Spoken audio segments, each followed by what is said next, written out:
Hello students.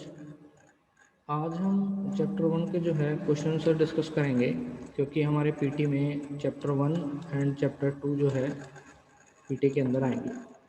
तो आज हम चैप्टर वन के जो क्वेश्चन हैं, एमसीक्यू हैं, एक्सरसाइज हैं, उसको आज डिटेल में डिस्कस करते हैं, एक्सप्लेन करेंगे, उनको अच्छे से समझें क्या है, क्या क्वेश्चन पूछ रहा है, क्या आंसर हमें लिखना है। तो चलिए शुरू करते हैं। सबसे पहले आपके लेते हैं हम एमसीक्यू जो चैप्टर के बीच में है। तो सबसे पहला है the world largest computer network is. कह रहा है दुनिया का सबसे बड़ा जो नेटवर्क है, कंप्यूटर नेटवर्क जो है वो कौन सा है। तो हमने पढ़ा था कौन सा है, इंटरनेट। इंटरनेट आपका छोटे छोटे लैंड वैन और मैन से मिलकर बना है। तो इंटरनेट जो है वो आपका वर्ल्ड का लार्जेस्ट कंप्यूटर नेटवर्क है। इसके बाद कह रहा है a fill in the blank is a computer on the network. कह रहा है कौन सा कंप्यूटर नेटवर्क पे हो, उसको क्या बोलेंगे। तो हमने दो टर्म पढ़ी थी बेटा, आपको याद हो तो, कि ऐसे कंप्यूटर जो आपके नेटवर्क पे नहीं है उनको हम बोलते हैं स्टैंड एलोन। क्या बोलते हैं, स्टैंड एलोन। स्टैंड एलोन का मतलब होता है ऐसे कंप्यूटर सिस्टम जो केवल अपने आप से ही कम्युनिकेट करें, किसी दूसरे से कंप्यूटर से कम्युनिकेट नहीं करते, ना ही आप उसमें डाटा शेयर कर सकते हैं, उनको स्टैंड एलोन बोलते हैं। और ऐसे कंप्यूटर जो नेटवर्क के ऊपर होते हैं, जो डाटा को शेयर करते हैं, रिसोर्सेज को शेयर करते हैं, वो क्या बोले जाते हैं, वर्क स्टेशन। तो हमारा ऐसा कंप्यूटर जो नेटवर्क के ऊपर है वो क्या कहलाएगा, अपना वर्क स्टेशन कहलाएगा। तो इसका आंसर क्या आएगा, सी। तो फर्स्ट का आंसर है आपका बी और सेकंड का है आंसर सी। इसके बाद आते हैं हम नेक्स्ट एमसीक्यूज के ऊपर। इसमें देखिए जो मैंने आपको की दी है, आंसर की दी है, आप उससे भी मैच करते चलें जो आंसर हम डिस्कस कर रहे हैं। ठीक, देखिए कह रहा है the wires that connect computer and resources on the network. वो वायर जो आपके कंप्यूटर और रिसोर्सेज को नेटवर्क पे अटैच करती है, कनेक्ट करती है, तो वो हमारी क्या कहलाती है, केबल्स। उनको हम क्या बोलते हैं, केबल्स बोलते हैं। इसके बाद NIC स्टैंड फॉर, NIC के फुल फॉर्म बतानी है। तो NIC के फुल फॉर्म हमने पढ़ी है network interface card. Network interface card, ए आएगा इसका। इसके बाद कह रहा है spread through out the country और इवन अराउंड द वर्ल्ड। पूरी कंट्री में भी फैला हुआ है और पूरे वर्ल्ड में भी फैला हुआ है। ऐसा नेटवर्क हमारा किस नाम से जाना जाता है, पूरी कंट्री की बात कर रहा है। लैन की बात करें तो इसका एक लिमिटेड जोग्राफिकल एरिया होता है। मैन की बात करें तो मेट्रोपॉलिटन एरिया नेटवर्क, यानी सिटीज़ के अंदर केवल होगा। लेकिन ये तो किसकी बात कर रहा है, कंट्री की बात कर रहा है, पूरे वर्ल्ड की बात कर रहा है। तो कंट्री और पूरे वर्ल्ड की बात कर रहा है, तो वैन हमारा क्या है, पूरे वर्ल्ड के अंदर फैला हुआ है। यानी फर्स्ट का आंसर आपका बी, सेकंड का ए एंड थर्ड का सी। तो अगर आप मैच भी करेंगे तो बी, ए एंड सी। इसके बाद आता है आपका नेक्स्ट एक्सरसाइज के अंदर। अब आपके क्वेश्चन जो है वो स्टार्ट होंगे। तो उसके अंदर आपके फर्स्ट क्वेश्चन में कुछ पिक्चर्स दी गई हैं, उन पिक्चर्स को पहचानना है कि वो किस टाइप का टोपोलॉजी आपकी है।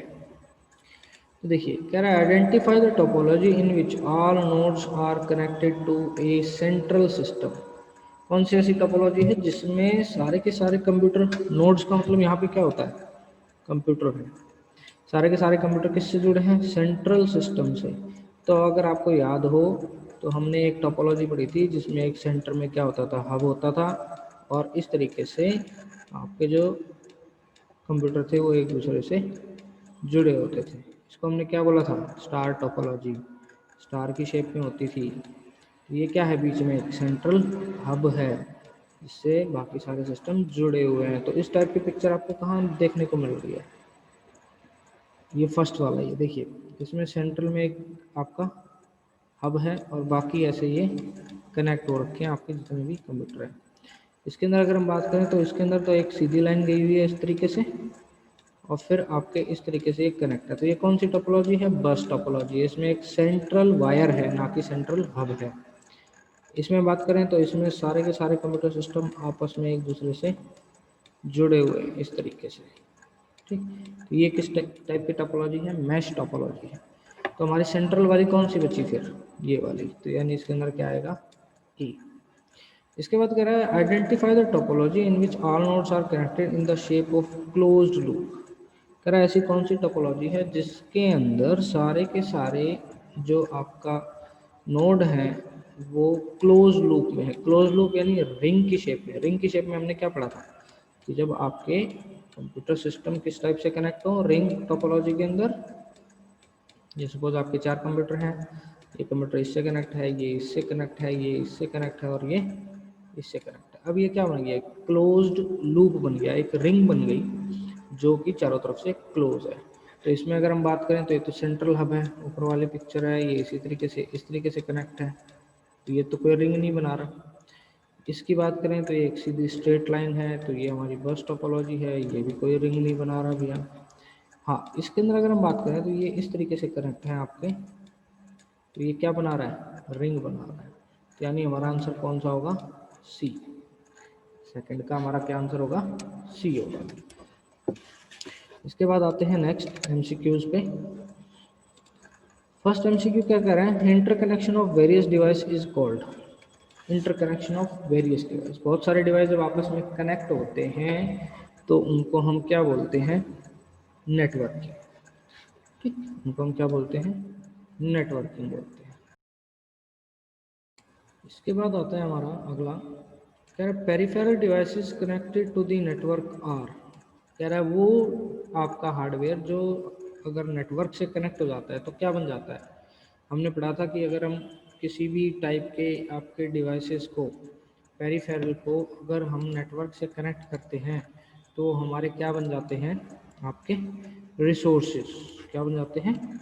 रिसोर्सेज हम उनको बोलते हैं।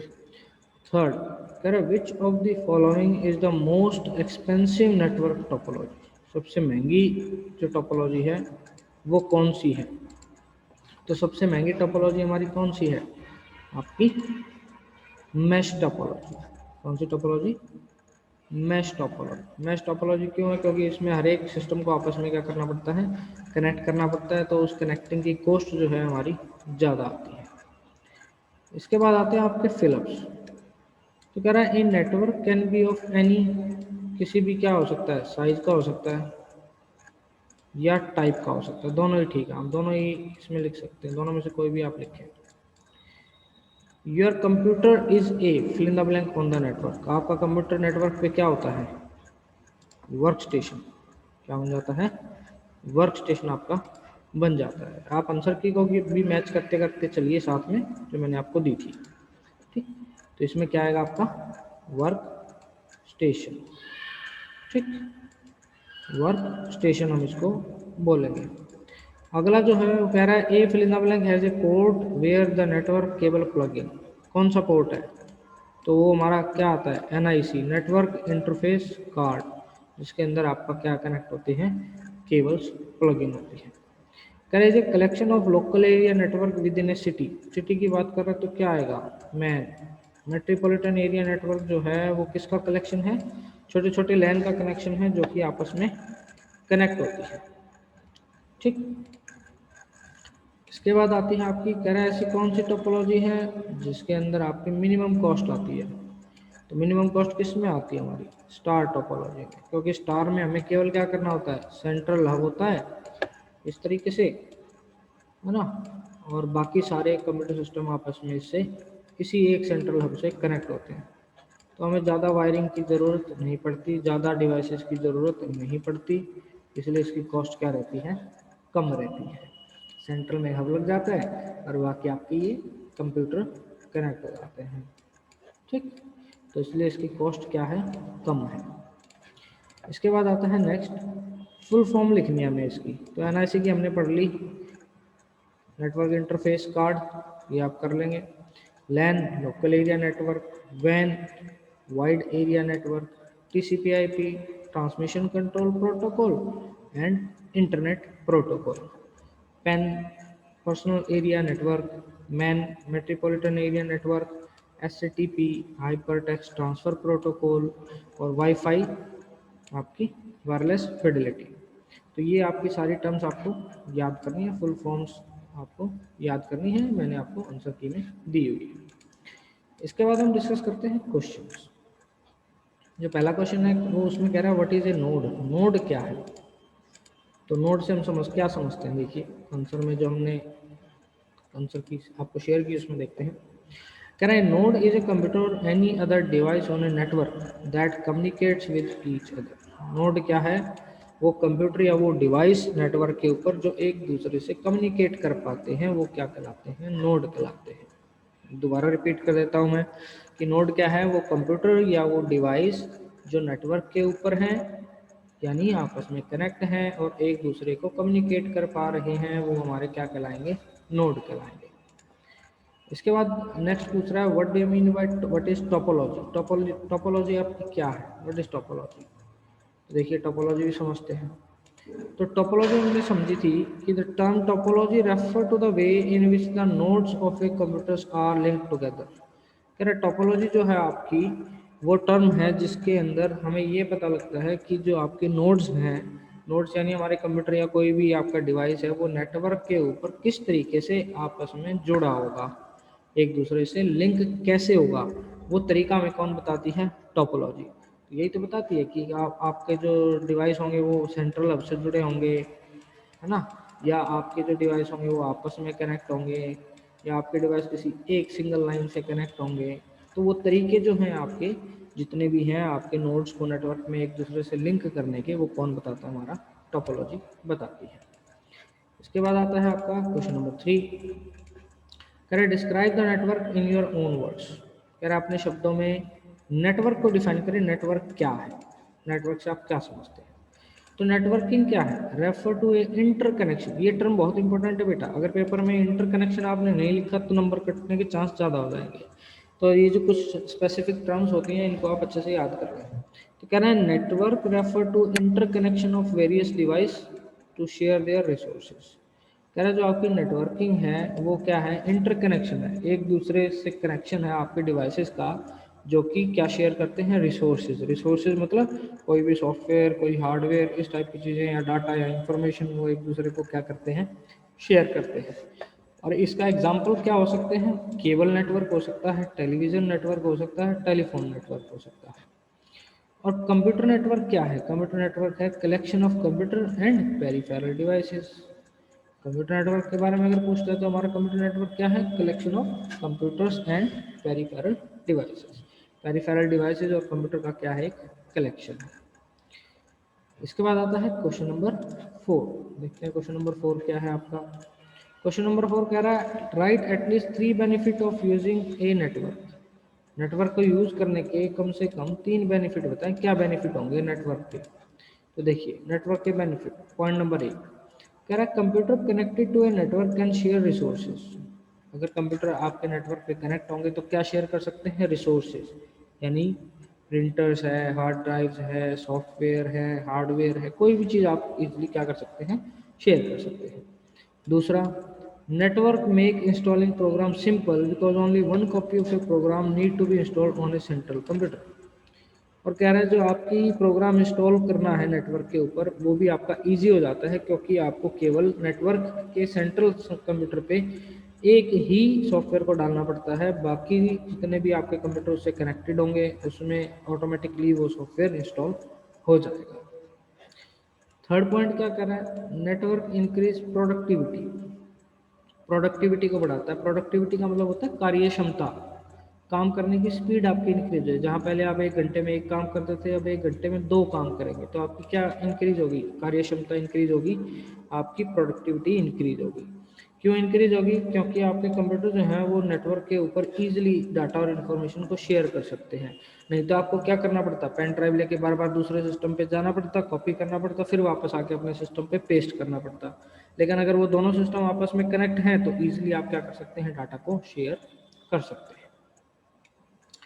इसके बाद आते हैं हम नेक्स्ट क्वेश्चन पे, क्वेश्चन नंबर 5।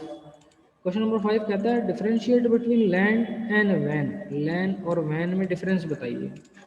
ये तो आसान सा हमारा क्वेश्चन है, हम काफ़ी टाइम से पढ़ते भी आ रहे हैं। देखिए लैन, लैन क्या है? Computer located close to one another. LAN के अंदर जो कंप्यूटर्स होते हैं वो आपके बहुत पास पास रखे होते हैं, जबकि जो वैन है उसके अंदर कंप्यूटर्स पूरे दुनिया के अंदर कहीं भी हो सकते हैं। यानी डिस्टेंस क्या हो गया? ज़्यादा हो गया। लैन में डिस्टेंस क्या हो गया? कम हो गया। लैन के अंदर जो है 100 से ज़्यादा कंप्यूटर आप आपस में कनेक्ट नहीं कर सकते, जबकि वैन के अंदर जो है आपकी छोटी छोटी छोटी लैन भी होती है और मैन भी होती हैं, जो आपके एक साथ मिलकर क्या बनाती हैं? आपका वैन बनाती हैं। तो यानी लैन के अंदर तो आपकी कंप्यूटर्स की कनेक्टिविटी जो है वो 100 से ऊपर नहीं हो सकती, मोर देन 100 आपके नहीं हो सकते। 100 से नीचे ही आपके सिस्टम जो है वो कनेक्ट होंगे, जबकि वैन के अंदर ऐसा नहीं है। इसके बाद आता है आपका कि write a short note on hardware parts required to establish a network. Network बनाने के लिए किन किन हार्डवेयर पार्ट की हमें ज़रूरत पड़ेगी? कौन कौन से हार्डवेयर पार्ट हमें चाहिए? तो देखें कौन कौन से हार्डवेयर की ज़रूरत पड़ेगी। तो कह रहा था hardware part required to establish a network are as follows. सबसे पहले केबल। तो कह रहा है cables are the wire that connect computer and resources on a network. Cable चाहिए हमें। केबल्स क्या करेंगे? केबल क्या है? वायर है जो कि आपके कंप्यूटर सिस्टम और दूसरे रिसोर्सेज को नेटवर्क के ऊपर क्या करेंगी? कनेक्ट करेंगी। इसके बाद क्या चाहिए? कनेक्टर चाहिए। कनेक्टर क्या करेंगे? A connector is a device that join two computer on a network together. Connector क्या करेगा? आपके दो कंप्यूटर को कंप्यूटर के ऊपर एक दूसरे से ज्वाइन करने में हेल्प करेगा। एनआईसी नेटवर्क इंटरफेस कार्ड एक डिवाइस है जो आपकी ने केबल बनाई है। इस केबल को लगाने के लिए भी तो जगह चाहिए, तो ये केबल आपके कंप्यूटर से कैसे अटैच होगी? तो कंप्यूटर से अटैच करने के लिए हमें किसकी जरूरत पड़ती है? एनआईसी की, नेटवर्क इंटरफेस कार्ड की। यानी आपके कंप्यूटर में अगर एनआईसी वाला डिवाइस है तो ही आप नेटवर्क से कनेक्ट कर सकते हैं, अदरवाइज आपका कनेक्शन नहीं होगा। तो ये हमारे मेन 3 जो हैं आपके हार्डवेयर पार्ट है। इसके अंदर अगर आप लिखना चाहो तो कंप्यूटर को भी इंक्लूड कर लेना, क्योंकि अगर कंप्यूटर नहीं होगा तो आप कैसे नेटवर्किंग की हेल्प से डाटा को शेयर करेंगे? कंप्यूटर भी इसका एक चौथा पार्ट हो सकता है। अदरवाइज आप ये 3 तो आपने याद करने ही हैं। ठीक। इसके बाद आता है हमारा नेक्स्ट क्वेश्चन। नेक्स्ट क्वेश्चन देखते हैं क्या पूछ रहा है। Can I explain the major function of operating system. Operating system के मेजर फंक्शन बताइए। ऑपरेटिंग सिस्टम क्या क्या मेजर काम करता है? तो हमने बहुत सारे फंक्शन पढ़े थे, देखें उसमें हमने क्या क्या याद करना है। Can an operating system provide a variety of service to your computer. क्या आपका जो ऑपरेटिंग सिस्टम है बहुत सारी सर्विस प्रोवाइड करता है आपकी कंप्यूटर को और उसके यूज़र को। उनमें से कुछ एक कह रहा है यहाँ पे दी गई है। सबसे पहली है प्रोग्राम एग्जीक्यूशन। प्रोग्राम एग्जीक्यूशन का मतलब क्या है? कह रहा है it receive the command from any application और सिस्टम प्रोग्राम। प्रोग्राम एग्जीक्यूशन में क्या होगा कि ये कमांड लेगा किसी एप्लीकेशन से या सिस्टम प्रोग्राम से, उसको कन्वर्ट करेगा किसकी फॉर्म में? मशीन लैंग्वेज की फॉर्म में, क्योंकि हमारा कंप्यूटर सिस्टम कौन सी भाषा समझता है? 0 एंड 1। तो ये उसको उसमें कन्वर्ट करेगा। कन्वर्ट करने के बाद उस प्रोग्राम को एग्जीक्यूट करेगा। एग्जीक्यूट करेगा मतलब उस प्रोग्राम के ऊपर काम करेगा। तो उसी को इसने क्या बोला? Program execution. यानी आपका जो दिया हुआ टास्क है उसको कंप्लीट करवाने का काम किसका है? ऑपरेटिंग सिस्टम का। Second device management. Device management का क्या मतलब है? यानी आपके कंप्यूटर सिस्टम से जितने भी इनपुट आउटपुट डिवाइस लगे हैं, कीबोर्ड है, माउस है, प्रिंटर है, मॉनिटर है, इन सबको भी आपका मैनेज करने का काम किसका है? ऑपरेटिंग सिस्टम का। तो कह रहा है allocation and de allocation of all input output device are done by operating system. Allocation de allocation का मतलब कि जब ज़रूरत पड़ी तब तो उसने क्या कर दिया? अलॉट कर दिया कि ये लो आप यूज़ कर लो।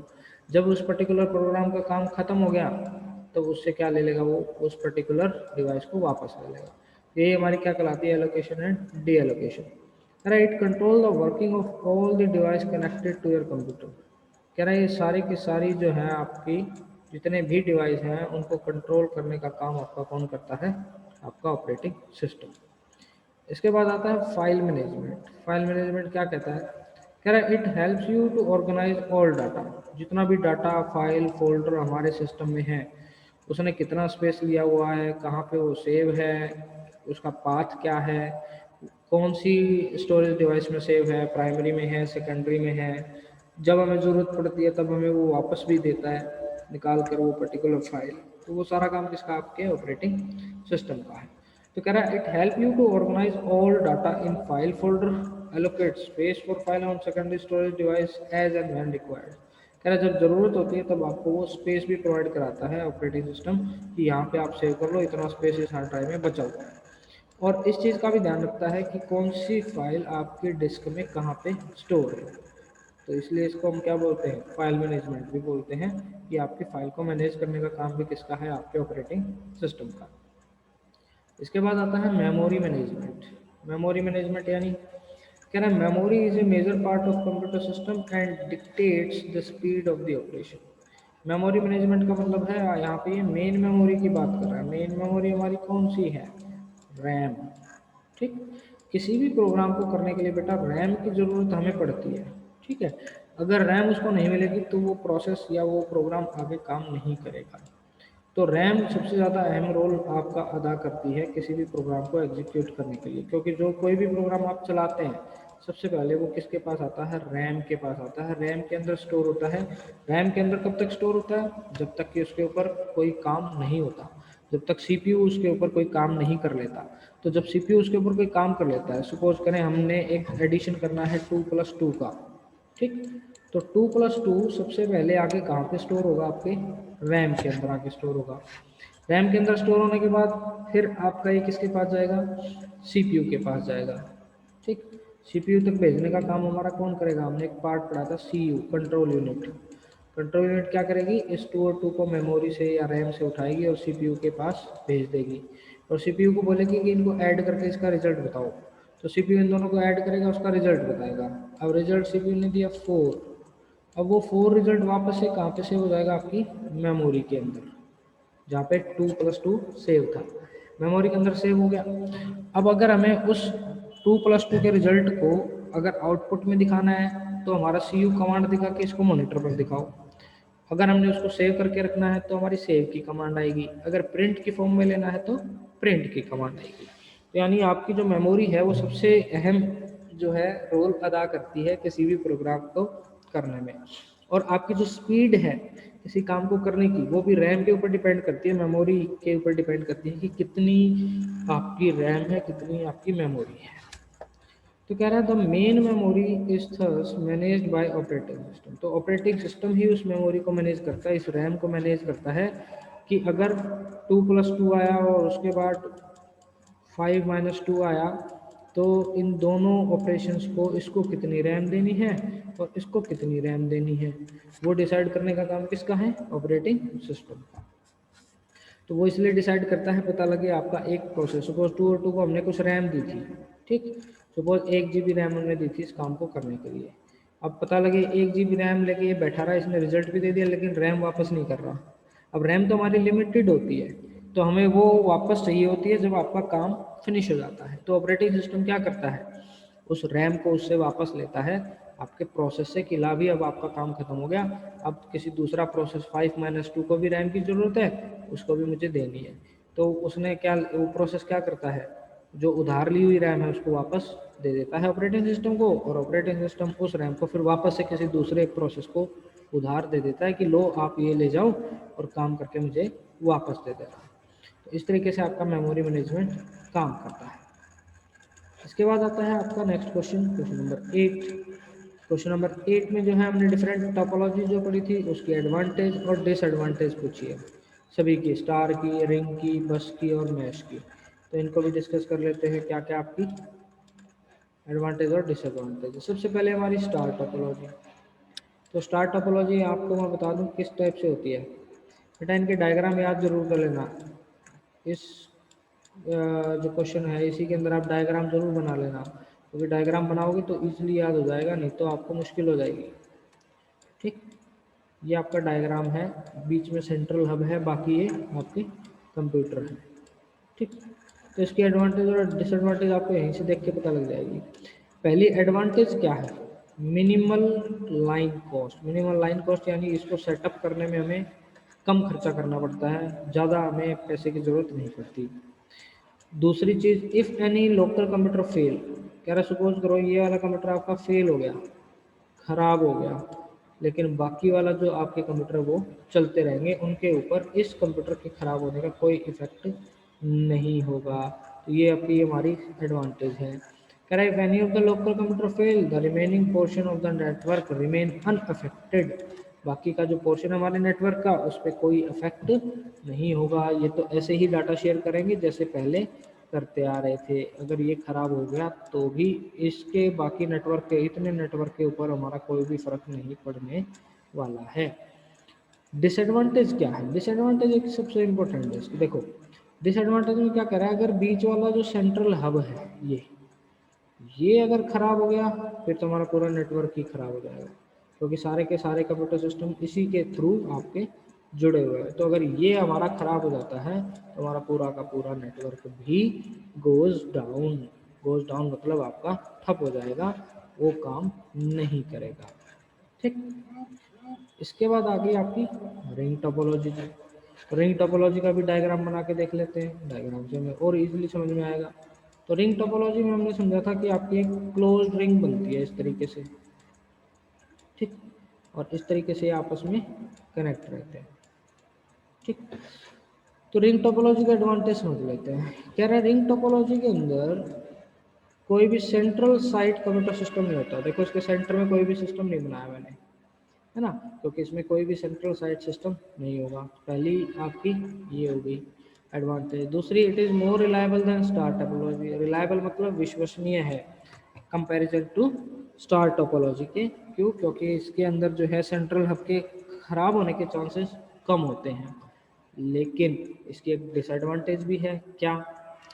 कह रहा है the ring network require more complicated control software. कह रहा है कौन सा डाटा किसके पास जा रहा है उसको कंट्रोल करने के लिए हमें कंट्रोल सॉफ्टवेयर की भी क्या पड़ती है, जरूरत। सेकंड पॉइंट क्या बता रहा है? कह रहा failure of one node result in the failure of entire network. अब इसमें जो हमारी ऊपर जो हमने आपकी पढ़ी थी रिंग टोपोलॉजी के अंदर, सॉरी स्टार टोपोलॉजी के अंदर, कि एक नोड के फेल होने से पूरे नेटवर्क पर असर नहीं पड़ता था, लेकिन यहाँ उल्टा है। अगर एक कंप्यूटर खराब हो गया तो डाटा आगे फ्लो नहीं करेगा। ये हमारी क्या है, इसकी डिसएडवांटेज है। इसके बाद जब हम आते हैं थर्ड वाली पे, थर्ड वाली है हमारी बस टोपोलॉजी। तो बस टोपोलॉजी का भी आपका एक बना के देख लेते हैं एग्जांपल कि किस तरीके से इसका डिज़ाइन था। तो बस टोपोलॉजी के अंदर हमने क्या बनाए थे, इस तरीके से आपकी डिफरेंट डिफरेंट कंप्यूटर सिस्टम थे और एक सेंट्रल केबल जो थी वो उसको कनेक्ट कर रही थी इस तरीके से। ये इससे कनेक्ट था, ये इससे कनेक्ट था, ये इससे और ये इससे, और एंड में क्या था, हमारा टर्मिनल था। अब इसके अंदर अगर हम बात करें, इसकी कह रहा है it is quite easy to setup. Setup करना बहुत ही आसान है, कोई एक्स्ट्रा हमें टेक्निकल नॉलेज की आवश्यकता नहीं है। Secondly, failure of one node does not affect rest of the network. अगर इनमें से एक नोड हमारा खराब हो जाता है तो बाकी नोड के ऊपर कोई फर्क नहीं पड़ेगा, डाटा तो इस केबल से फ्लो हो रहा है। ठीक है, तो इसमें हमारा बाकी वाले जो कंप्यूटर हैं वो आपके काम करेंगे। इसके बाद डिसएडवांटेज कह रहा है it offer limited flexibility of changes जो हैं इसके अंदर हम नहीं कर सकते। सपोज केबल का साइज हम फिक्स रखा हुआ है, अब हमारे जो कंप्यूटर हैं वो और बढ़ते चले गए, तो ये नहीं कि इसमें हम एक वायर और ऐड कर देंगे और उसको आगे नए कंप्यूटर सिस्टम्स को हम ऐड कर देंगे, तो वो पॉसिबिलिटी नहीं होती। कह रहा है a signal on bus must be strong enough to reach the receiver. दूसरी सबसे बड़ी मुसीबत कि इसके अंदर जो आपके सिग्नल फ्लो करेगा आपकी बस के अंदर या आपके वायर के अंदर, वो इतना स्ट्रॉन्ग होना चाहिए कि आपके रिसीवर तक पहुंच जाए। सपोज करो कि इसने कोई सिग्नल दिया, वो इतना स्ट्रॉन्ग नहीं था, हमें पहुंचाना है इस वाले सिस्टम तक, लेकिन वो यहाँ तक पहुंच के ही आपका डेड हो गया, यानी वो इतना स्ट्रॉन्ग नहीं था कि वो सिग्नल आपके दूसरे सिस्टम तक पहुंच पाए। तो इसमें सबसे बड़ी डिसएडवांटेज ये रहती है। इसके बाद आती है हमारी मैश टेक्नोलॉजी। तो मैश टेक्नोलॉजी का भी देख लेते हैं, हमने किस टाइप का डायग्राम पढ़ा है। तो मैश टेक्नोलॉजी में आपके जितने भी नोड हैं वो आपस में एक दूसरे से कनेक्ट रहते हैं। उसमें ना कोई सेंट्रल हब होगा, ना कोई रिंग टाइप की शेप बनेगी, कुछ नहीं। इसमें हर एक कंप्यूटर एक दूसरे से आपका कनेक्ट रहता है, इस तरीके से आपके कनेक्ट रहते हैं। तो कह रहा है failure of one node does not affect the rest of the network. एक नोड फेल हो गया तो उसका अफेक्ट नहीं पड़ेगा दूसरे नेटवर्क के ऊपर। Communication is very fast. Correct, communication is very fast between any two nodes के बीच में जो कम्युनिकेशन होता है वो भी आपका क्या होगा, फास्ट होगा। थर्ड कह रहा है changes in the network can be done easily without interrupting other node. Changes अगर हमें करने हैं नेटवर्क के अंदर वो भी हम कर सकते हैं बिना इंटरप्ट किए बाकी वाले नोड्स को, यानी बाकी वाले कंप्यूटर को बिना इफेक्ट किए हम चेंजेस हम इसके अंदर कर सकते हैं। डिसएडवांटेज क्या है, सबसे बड़ी डिसएडवांटेज है एक्सपेंसिव है। क्यों, क्योंकि इसके अंदर बहुत सारे मल्टीपल कनेक्शन आपके हैं, रिडंडेंट कनेक्शंस आपके हैं जो कि एक दूसरे सिस्टम को कनेक्ट करेंगे। मेंटेनेंस जो है इस टाइप के नेटवर्क की वो भी क्या है आपकी बहुत डिफिकल्ट है। ये इसकी क्या है, डिसएडवांटेज है। इसके बाद जो है हमारा लास्ट क्वेश्चन क्या कह रहा है, what do you mean by wireless communication, explain any one popular wireless technology. कह रहा है आप वायरलेस कम्युनिकेशन से क्या समझते हैं और एक पॉपुलर वायरलेस टेक्नोलॉजी के बारे में डिस्कस करें। तो देखिए, कह रहा है wireless mean there is no physical path for signal to move.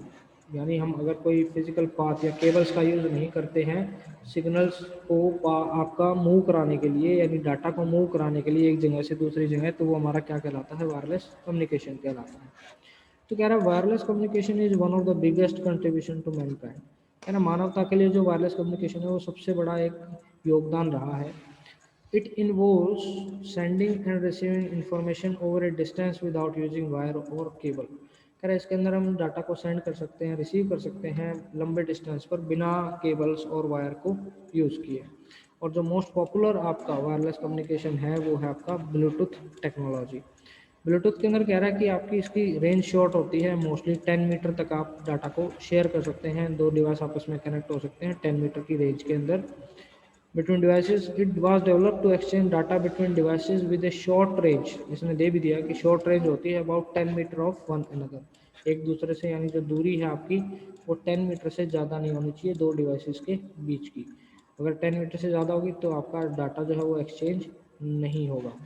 तो कह रहा है it works well if there is a wall in between. For example, a Bluetooth-enabled phone will detect phone nearby and provide you a list of username। कह रहा है और ये अगर बीच में वॉल है तो भी आपका बेहतर तरीके से काम करता है। अगर आप अपना ब्लूटूथ ओपन करके देखेंगे तो उसके अंदर आपको बहुत सारे आपके ब्लूटूथ डिवाइस देखने को मिलेंगे, यानी इनका वॉल के ऊपर या आपकी किसी टाइप की इस तरह की जो रुकावट है उसका किसी टाइप का कोई फर्क नहीं पड़ता। इसके बाद आता है हमारे एवरीडे क्वेश्चंस के अंदर। The principal of modern Vidya Mandir wants to connect all computer and devices within the school building. Which network should he or she use to do the same?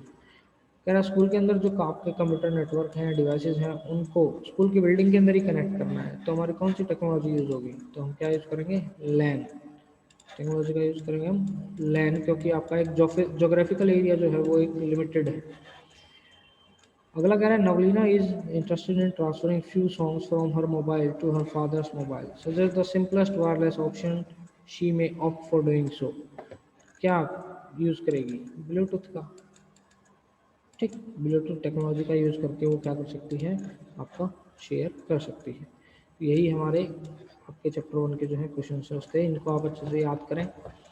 Second chapter की video भी आपको मैं जल्द दे दूंगा जिसके अंदर सारी explanation होगी, आप इनको अच्छे से याद करें। फिर भी अगर डाउट आता है तो कमेंट सेक्शन में आप मुझे बताएंगे। Thank you.